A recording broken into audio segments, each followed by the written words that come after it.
November 8, 1944. The Hürtgen Forest, Germany. Wehrmacht Obergefreiter Klaus Weber crouched behind the shattered remains of a concrete bunker, his rifle trained on the American supply convoy moving through the valley below. What he witnessed in the next 30 minutes would fundamentally alter his understanding of the war he had been fighting for 5 years. Before we jump back in, tell us where you're tuning in from, and if this story touches you, make sure you're subscribed, because tomorrow I've saved something extra special for you. The convoy stretched beyond his field of vision. Truck after truck, each loaded with ammunition, fuel, food, medical supplies, winter clothing, and equipment he couldn't even identify. The procession moved with mechanical precision, each vehicle maintaining perfect intervals, drivers navigating the muddy forest roads as if they were city boulevards. Weber counted 47 vehicles before losing track, and still they came. His spotting scope revealed details that defied comprehension. American soldiers at checkpoint stations consulted clipboards and waved trucks through with casual efficiency. Radio operators coordinated movements with handheld devices his own unit had never seen. Supply sergeants directed traffic while simultaneously inventorying cargo manifests. The entire operation functioned like a well-oiled machine, delivering resources to American forces fighting along a front that stretched from the North Sea to the Swiss border. Weber had been fighting Americans since the Normandy landings 4 months earlier. His battalion had retreated steadily eastward, always short of ammunition, frequently without adequate food, constantly awaiting supply columns that arrived sporadically or not at all. The German logistics network, once the envy of Europe during the early war victories, had deteriorated under Allied bombing and the strain of fighting on multiple fronts simultaneously. The contrast before his eyes was staggering. While his own company of 87 men shared 3 days' worth of ammunition between them, the American convoy carried enough munitions to supply an entire division for weeks. While his unit had been eating horse meat and foraging for root vegetables, American soldiers were receiving hot meals prepared in mobile field kitchens that accompanied their advance units. While German soldiers wore threadbare uniforms patched with cloth stripped from civilian sources, every American he observed through his scope appeared equipped with pristine winter gear specifically designed for forest warfare. The mathematical impossibility of what he was witnessing began to sink in. If this single convoy contained enough supplies for thousands of American soldiers, and if similar convoys were operating across the entire Western Front, then the total volume of American logistics operations exceeded anything the German war machine had achieved even during its peak efficiency in 1940 and 1941. Weber's company commander, Hauptmann Friedrich Brenner, had served as a logistics officer during the French campaign and understood supply chain operations better than most combat officers. When Weber reported his observations that evening, Brenner's response revealed the growing desperation within German command structures. "The Americans have created something we never anticipated," Brenner explained during their evening briefing in the bunker complex. "When our intelligence services estimated American production capacity in 1941, they calculated based on peacetime industrial output and civilian consumption patterns. They assumed American factories would need to choose between producing consumer goods and military equipment. They never considered that America might simply build new factories while maintaining existing ones." The scope of American industrial mobilization had indeed exceeded German expectations by orders of magnitude. While German war planners had correctly identified America's theoretical production potential, they had grossly underestimated the speed and scale of implementation. American automobile factories had converted to tank production without shutting down civilian vehicle manufacturing. Textile plants had begun producing military uniforms while continuing to supply domestic markets. Steel mills had expanded capacity rather than redirecting existing output. The intelligence failures that led to this miscalculation stemmed partly from German assumptions about democratic societies and partly from systematic underestimation of American organizational capabilities.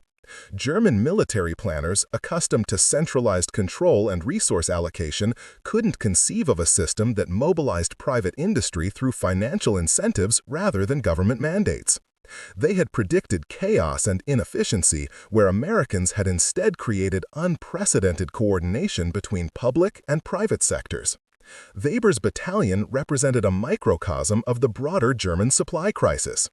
Originally equipped as a full-strength infantry unit of 875 men, they now fielded fewer than 200 effective soldiers. Equipment losses had not been replaced. Ammunition resupply had become irregular and inadequate. Vehicle maintenance had deteriorated due to parts shortages and fuel rationing. Personal equipment, from boots to winter coats, showed signs of extended use without replacement. The deterioration had accelerated since the Allied invasion of France. German supply lines, stretched across occupied Europe from Norway to Italy, had proven vulnerable to coordinated bombing campaigns targeting transportation infrastructure. Railway yards, bridges, fuel depots, and ammunition factories had been systematically destroyed faster than they could be repaired or rebuilt. The remaining supply network operated at perhaps 30% of its 1942 capacity, while simultaneously supporting military operations on 3 major fronts. Meanwhile, American forces appeared to operate without supply constraints of any kind. Captured documents revealed ammunition expenditure rates that German commanders initially dismissed as clerical errors. American artillery units were firing more shells in single engagements than entire German divisions possessed in their total inventories. American infantry squads carried personal equipment that exceeded the total gear allocation for comparable German units.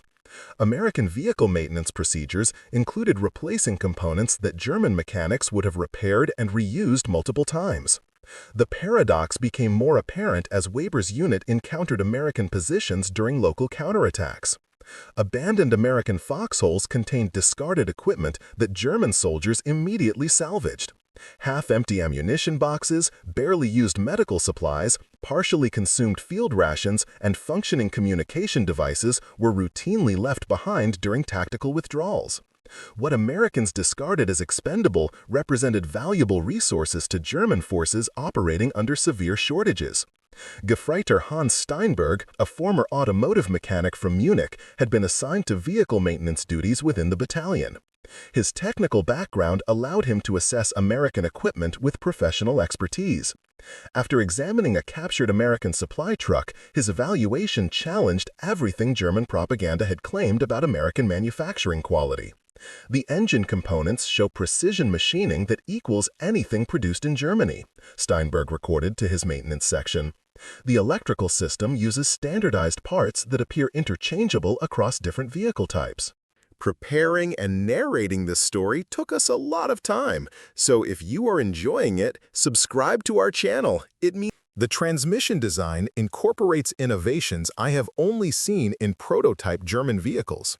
This is not the crude mass production we were told to expect from American factories. The captured truck's cargo manifest provided even more disturbing intelligence. The vehicle had been carrying supplies for a single American company, yet contained more winter clothing than Weber's entire battalion had received during their last requisition.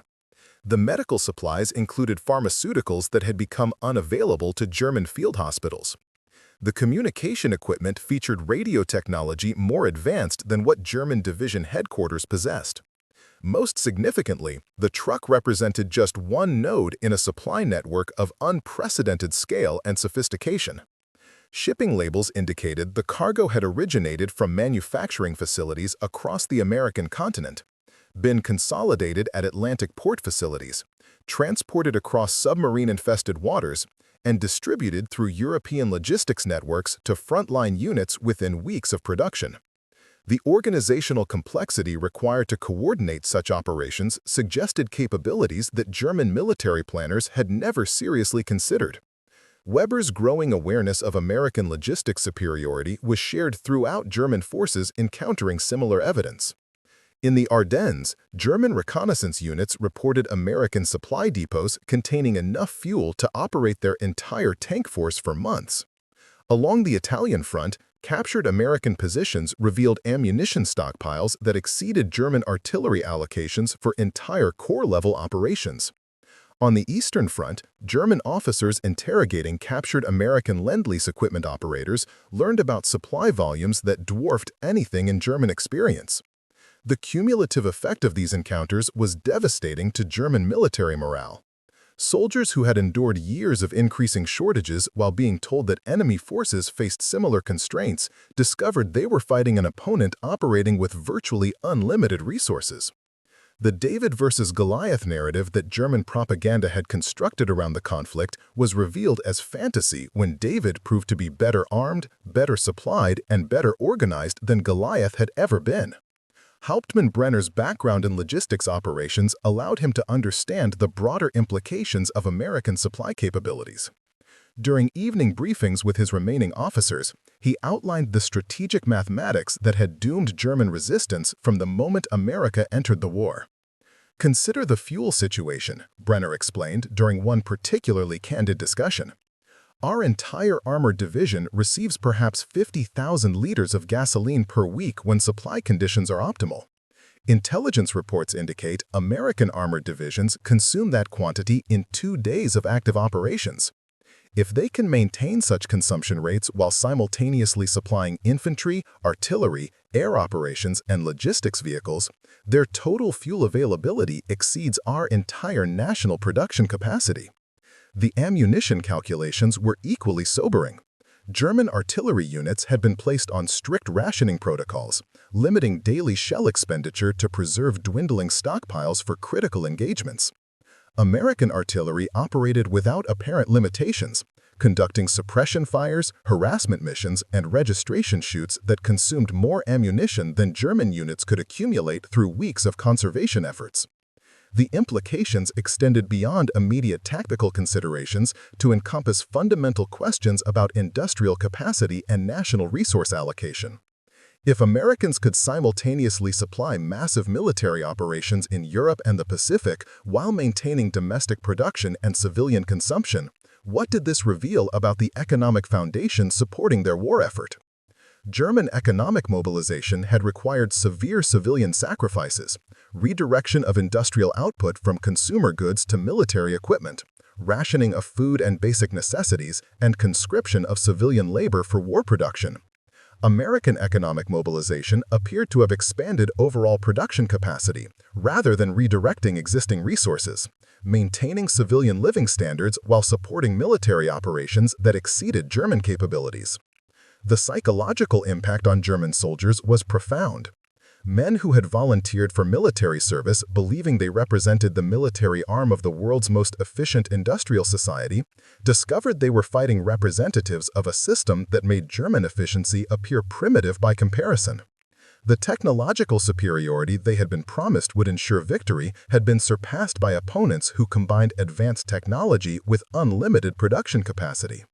Weber's reconnaissance observations became the subject of intense discussion within his unit.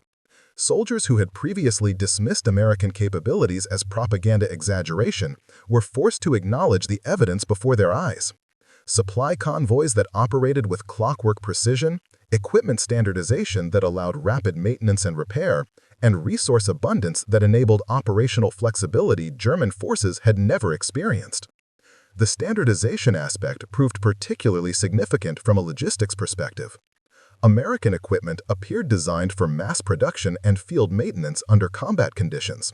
Vehicle components were interchangeable between different models and manufacturers.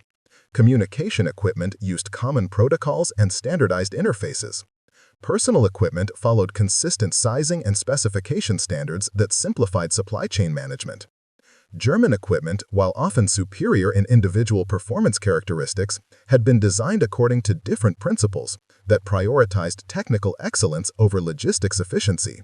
German vehicles required specialized parts and trained mechanics familiar with specific models. Communication systems used proprietary protocols that limited interoperability. Personal equipment varied between manufacturers and production runs, complicating inventory management and distribution. The contrast became apparent when German units attempted to maintain captured American equipment alongside their own systems. American vehicles could be repaired using parts cannibalized from other American vehicles, regardless of original manufacturer or production date. German vehicles required specified components that were increasingly difficult to obtain through normal supply channels.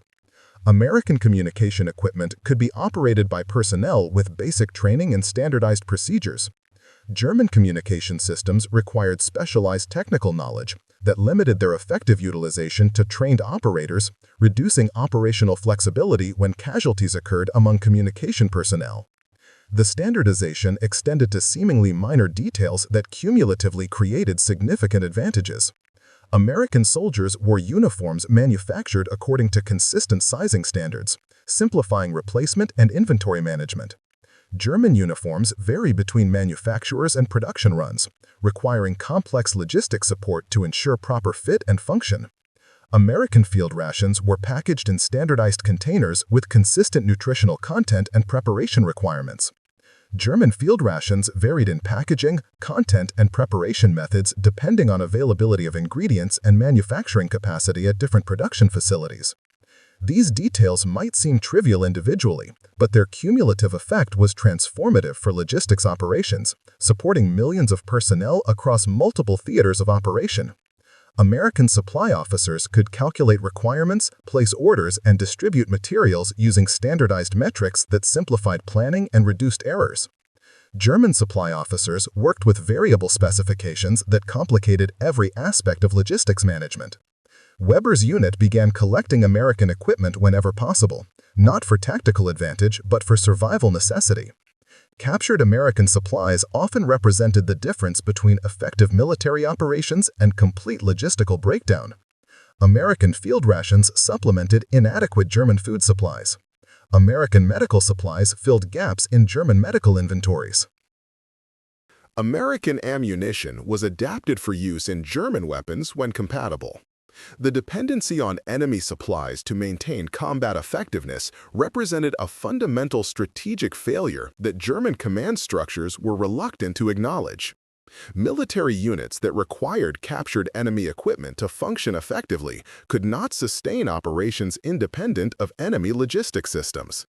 The irony was unavoidable. German forces were becoming dependent on American abundance to compensate for German scarcity. This dependency relationship extended beyond individual units to encompass entire operational sectors.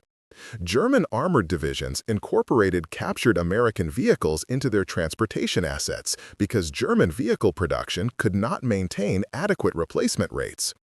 German communication networks relied partly on captured American radio equipment because German electronics production had been disrupted by bombing campaigns.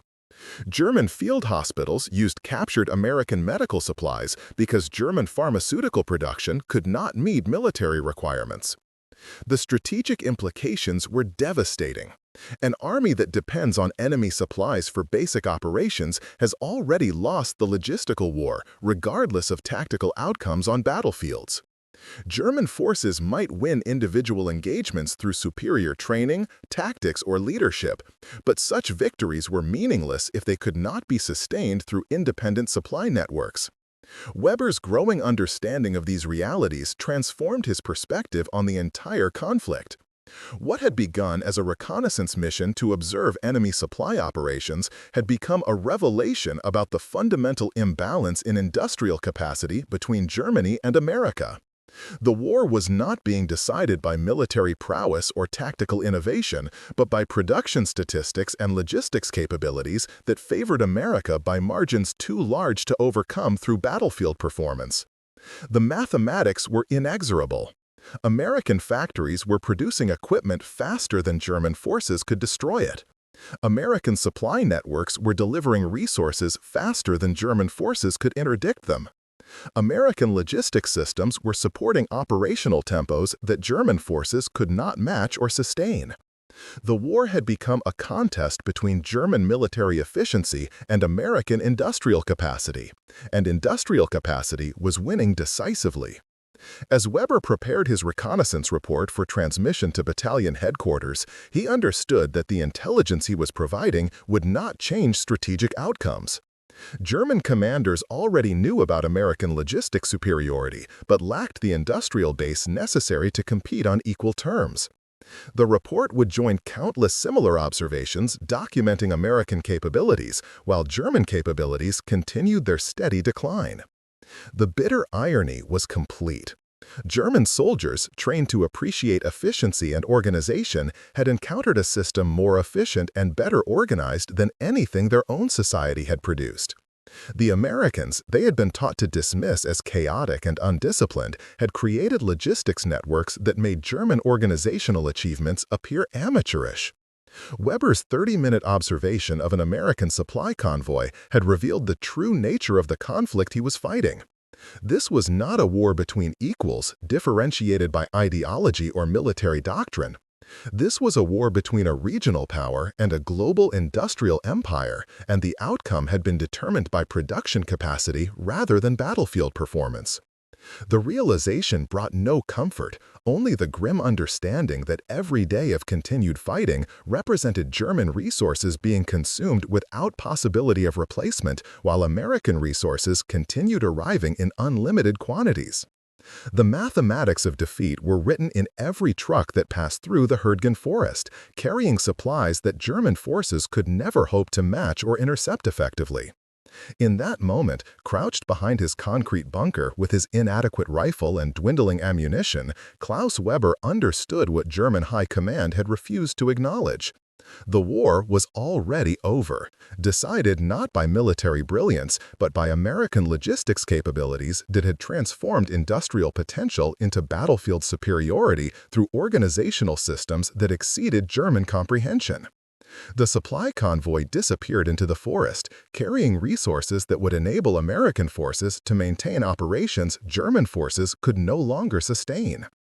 Weber gathered his equipment and prepared to return to his unit, knowing that his report would document evidence of capabilities that German propaganda had claimed did not exist, supporting operations that German strategy had assumed were impossible, delivering resources that German production could never hope to match. The Americans had not simply outfought German forces, they had out-organized, outproduced, and outsupplied them so comprehensively that military resistance had become an exercise in consuming limited German resources, while unlimited American resources continued flowing toward inevitable victory. The logistics revolution Weber had witnessed represented the real weapon that would determine the war's outcome, more decisive than any tank, aircraft, or artillery system because it made all other weapons possible in quantities that transformed warfare itself. The intelligence reports arriving at Wehrmacht headquarters in Berlin during December 1944 painted a picture so disturbing that senior officers initially dismissed them as Allied disinformation. Field commanders across the Western Front were documenting American supply operations that exceeded German production capacity by margins that challenged fundamental assumptions about industrial warfare. Oberst Heinrich Müller, chief of logistics for Army Group B, had spent his career managing German supply networks that had once been considered the pinnacle of military efficiency. His detailed analysis of captured American logistics documents revealed organizational systems that made German achievements appear primitive by comparison. The Americans had not simply scaled up traditional supply methods, they had revolutionized the entire concept of military logistics through innovations that German planners had never considered possible. The transportation infrastructure supporting American operations represented the first shocking revelation. German logistics networks relied primarily on railway systems inherited from peacetime civilian use, supplemented by truck convoys operating on roads designed for much lighter traffic loads. The Americans had constructed dedicated military transportation networks from scratch, building highways, railways, and port facilities specifically designed to support massive supply operations. At the port of Antwerp, recently captured from German forces, American engineers were unloading cargo at rates that exceeded the total capacity of all German Atlantic ports combined. Intelligence estimates indicated Americans were processing over 40,000 tons of supplies daily through a single port facility, while German logistics networks struggled to move 10,000 tons daily across their entire Western Front supply system. The mechanization of American supply operations astounded German observers who had considered themselves pioneers in military mechanization. Every aspect of American logistics employed specialized equipment designed specifically for supply chain efficiency. Forklift trucks moved palletized cargo with speed and precision that eliminated traditional manual handling bottlenecks. Conveyor systems transported materials through processing facilities without human labor requirements. Automated sorting equipment categorized supplies according to destination and priority without clerical intervention. German supply operations, by contrast, relied heavily on manual labor and general-purpose equipment adapted from civilian applications. Loading and unloading required teams of soldiers working with basic tools and improvised methods. Transportation utilized whatever vehicles were available, often requiring modifications to accommodate different cargo types. Sorting and distribution depended on clerks maintaining handwritten records and making decisions based on incomplete information about frontline requirements. The standardization revolution that underpinned American logistics efficiency represented perhaps the most profound departure from German practices. American forces operated with equipment, procedures, and documentation standardized across all service branches and operational theaters. A supply sergeant trained in Louisiana could immediately understand inventory systems in France because identical procedures were implemented everywhere American forces operated. German logistics suffered from the opposite approach. Each military district maintained its own supply procedures, documentation systems, and equipment specifications. Personnel transferred between units required retraining in local methods and protocols. Equipment varied between manufacturers and production periods, creating compatibility problems that multiplied throughout the supply chain. Documentation used different formats and classification systems that prevented efficient coordination between units or regions. The consequences of these different approaches became apparent when comparing operational capabilities. American forces could redistribute resources between units and sectors with minimal coordination overhead because standardized systems ensured compatibility and interoperability. German forces required complex negotiations and custom arrangements for even routine supply transfers because of incompatible systems and procedures. Captured American supply manuals revealed the sophisticated planning methodologies supporting their logistics operations. Americans employed mathematical models to predict supply requirements based on operational tempo, casualty rates, equipment attrition, and seasonal factors. Supply officers used standardized formulas to calculate ammunition expenditure, fuel consumption, food requirements, and maintenance needs across different unit types and mission profiles. German supply planning, while thorough, relied primarily on historical experience and intuitive estimates. Supply officers drew on their knowledge of previous campaigns and current conditions to estimate requirements, but lacked systematic methodologies for calculating precise needs or optimizing distribution schedules. The absence of standardized planning tools meant different commanders used different approaches, creating inconsistencies that complicated higher-level coordination.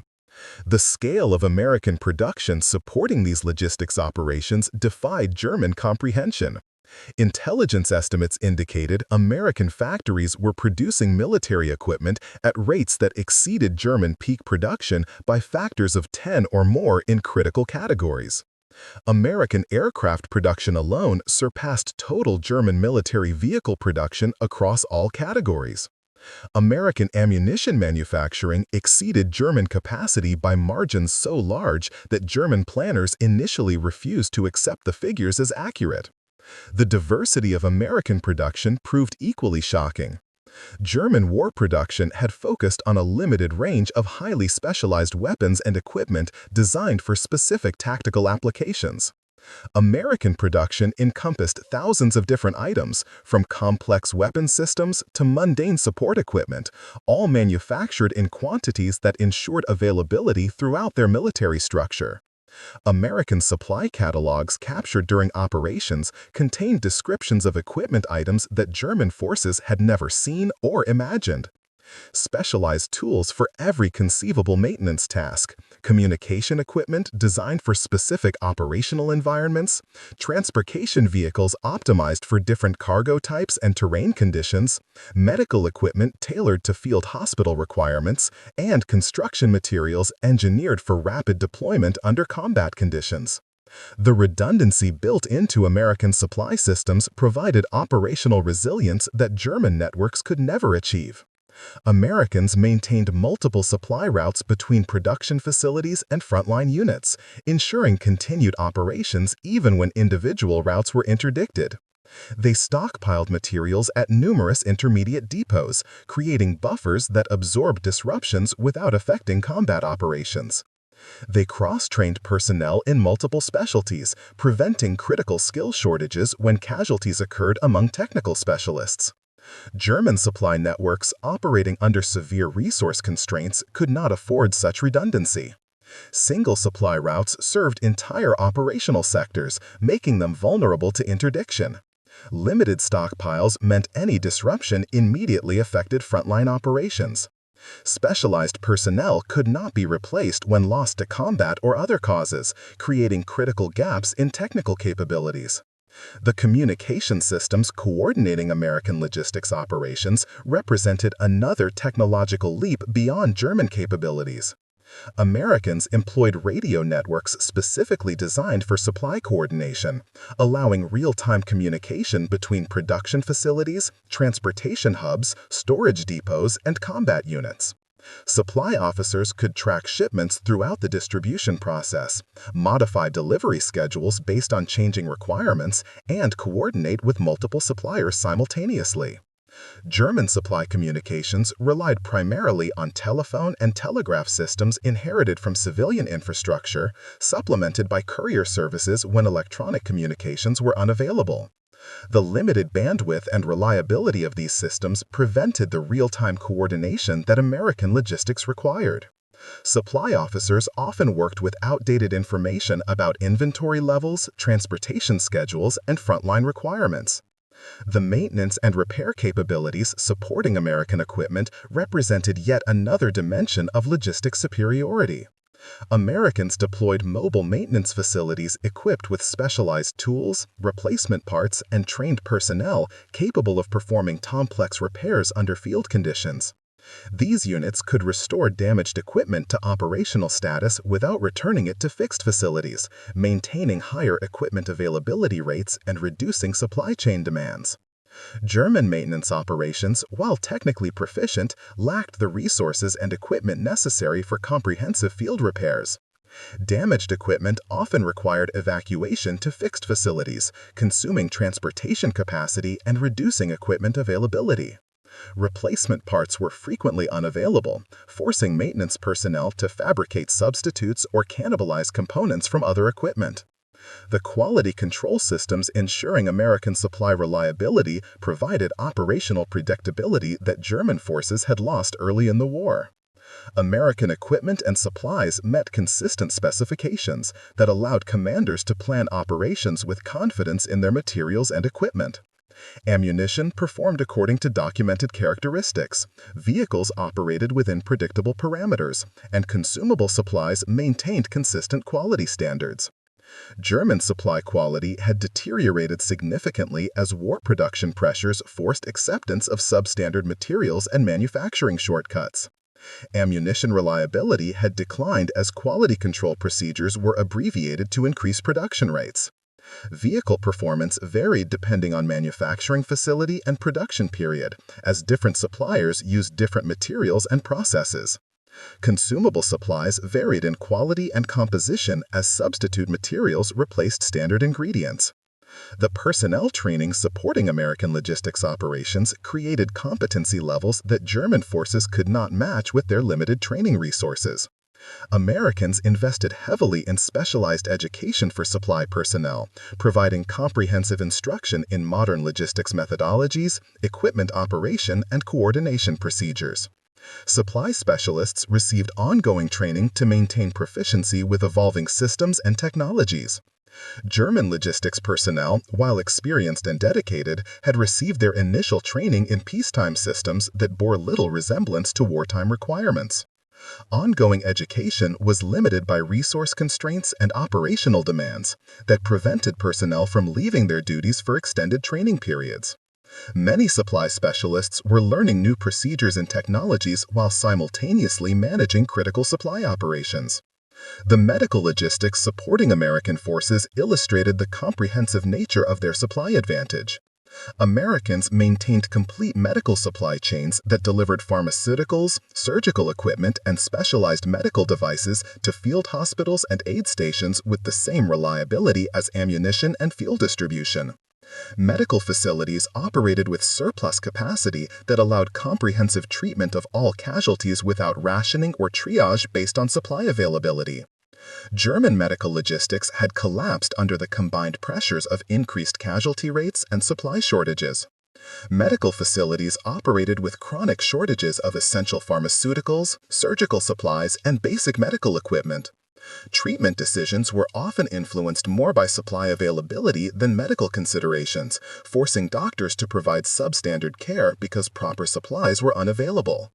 The construction and engineering supplies supporting American operations enabled rapid adaptation to changing operational requirements. Americans deployed with comprehensive inventories of construction materials, earth-moving equipment, and specialized tools that allowed them to build fortifications, repair infrastructure, and modify facilities as tactical situations evolved. Engineering units could construct complex installations without depending on local resources or civilian suppliers. German engineering operations were increasingly constrained by material shortages that limited their ability to adapt positions or repair damaged infrastructure. Construction projects required careful planning to ensure essential materials were available, and frequently had to be modified or abandoned when supplies could not be obtained. Engineering units spent increasing time scavenging materials from damaged structures rather than conducting new construction projects. The fuel distribution systems supporting American mechanized operations represented perhaps the most critical logistics advantage. Americans maintained comprehensive fuel supply networks that delivered aviation gasoline, vehicle fuel, and heating oil in quantities that supported unrestricted operations. Fuel shortages never constrained American tactical decisions or operational planning.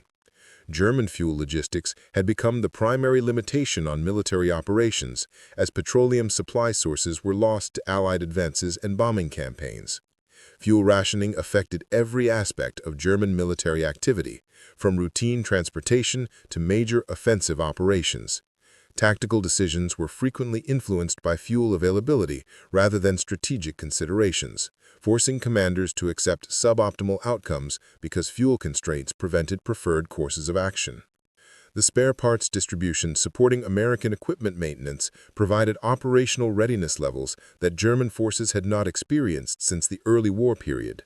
Americans maintained comprehensive inventories of replacement components for every piece of equipment in their inventory, ensuring damaged or worn-out items could be immediately restored to operational status. Equipment availability rates remained high throughout extended operations because maintenance requirements never exceeded supply capabilities. German spare parts supply had deteriorated to crisis levels as production priorities shifted to new equipment at the expense of replacement components for existing systems. Maintenance operations increasingly relied on cannibalization and improvised repairs because proper replacement parts were unavailable. Equipment readiness rates declined steadily as maintenance backlogs accumulated beyond the capacity of available supply systems. The documentation systems coordinating American logistics operations provided information management capabilities that enabled precise control over complex supply networks. Americans employed standardized forms, procedures, and tracking methods that maintained accurate records throughout the entire supply process. Supply officers could determine the exact location and status of any shipment, verify delivery schedules, and identify bottlenecks before they affected operations. German supply documentation, while thorough, could not provide the real-time visibility that American systems offered. Record-keeping procedures varied between units and regions, preventing systematic tracking of supplies throughout the distribution network. Supply officers often worked with incomplete or outdated information about inventory levels and shipment status, making efficient coordination difficult or impossible. The procurement systems acquiring materials for American military use demonstrated institutional capabilities that exceeded German organizational capacity. Americans employed systematic contracting procedures that engaged multiple suppliers for each category of equipment and supplies, ensuring continued production even when individual suppliers encountered problems. Procurement specialists negotiated standardized specifications and delivery schedules that optimized production efficiency across the entire industrial base. German procurement operations, while initially efficient, had become increasingly ineffective as the industrial base deteriorated under bombing campaigns and resource shortages. Procurement officers worked with declining numbers of qualified suppliers and increasingly accepted substandard products because alternatives were unavailable. Quality standards were continuously reduced to maintain production volumes, creating a downward spiral of decreasing capability. The transportation equipment supporting American supply operations represented specialized investments in logistics efficiency that German planners had never considered. Americans deployed thousands of vehicles designed specifically for supply transportation, including refrigerated trucks for perishable supplies, tank trucks for fuel distribution, specialized trailers for ammunition transport, and heavy-duty vehicles for construction materials. Each vehicle type was optimized for specific cargo requirements and operational conditions. German supply transportation relied primarily on general-purpose vehicles adapted for whatever cargo was available, creating inefficiencies that multiplied throughout the supply system. Perishable supplies spoiled during transport because refrigeration was unavailable. Fuel transportation was limited by container availability rather than transportation capacity. Ammunition handling required manual loading and unloading because specialized equipment was not available. The inventory management systems controlling American supply distribution provided visibility and control that enabled efficient resource allocation across multiple theaters of operation. Supply managers could track inventory levels at every location, predict future requirements based on consumption patterns, and redirect supplies to meet changing operational needs. Automated reorder systems ensured critical supplies were replenished before shortages affected operations.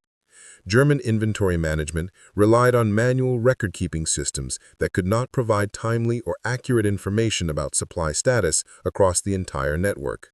Supply shortages were often discovered only when units requested materials that were no longer available.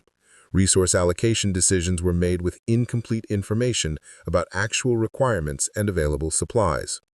The training facilities preparing American logistics personnel created professional competencies that supported increasingly complex supply operations. Americans operated specialized schools that provided comprehensive education in modern logistics methods, equipment operation, and coordination procedures. Supply specialists graduated with standardized knowledge that ensured consistent implementation of logistics procedures regardless of assignment location. German logistics training had been abbreviated and simplified as personnel shortages forced accelerated preparation programs. Many supply personnel learned their duties through on-the-job training rather than formal education, creating inconsistencies in knowledge and procedures that complicated coordination between units. Advanced training was unavailable for personnel who needed to develop specialized skills for complex logistics operations. The technological integration supporting American supply systems created synergistic effects that exceeded the sum of individual capabilities. Communication systems, transportation networks, inventory management procedures, and quality control processes worked together as integrated systems that optimized overall logistics performance. Personnel trained in these integrated approaches could adapt quickly to changing requirements and maintain efficiency under challenging conditions. German logistics technology remained fragmented across separate systems that were not designed for integration. Communication equipment could not interface with transportation management systems. Inventory procedures were incompatible with quality control processes. Personnel trained in individual systems lacked the cross-functional knowledge necessary for effective coordination when multiple systems needed to work together. Up next, you've got two more standout stories right on your screen. If this one hit the mark, you won't want to pass these up. Just click and check them out.